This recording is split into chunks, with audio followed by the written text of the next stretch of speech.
Балканската транзитна рута е се уште актуелна и покрај пандемијата со COVID-19. Според МВР, поизразена е на грчко-турската граница, додека на нашата држава обидите за илегални применување на границите со соседните земји бележи намалување за 36,5%.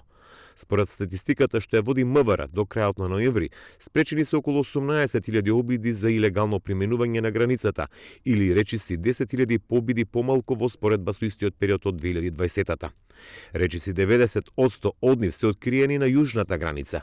По националност најголем дел од откриените мигранти се од Пакистан, Авганистан, Сирија, Индија, Бангладеш. Како логична последица на тоа, намален е и бројот на откриените случаи на криумчарење мигранти.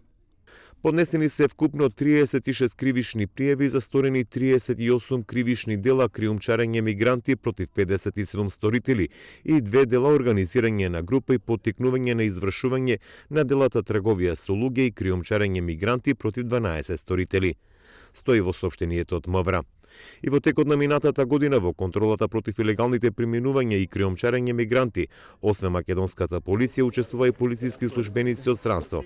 И оваа година во заедничка операција и засилен надзор на јужната граница ќе партиципираат полициски службеници од Хрватска, Србија, Словенија, Австрија, Чешка, Полска, Унгарија и Словачка.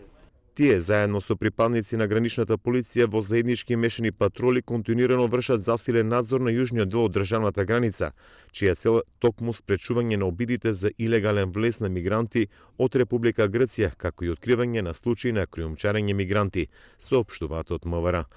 Освен кај Гевгелиско, илегални преминувања се регистрирани во Струмичко, низ чии патишта минатата година се откриени неколку случаи на криумчарење мигранти.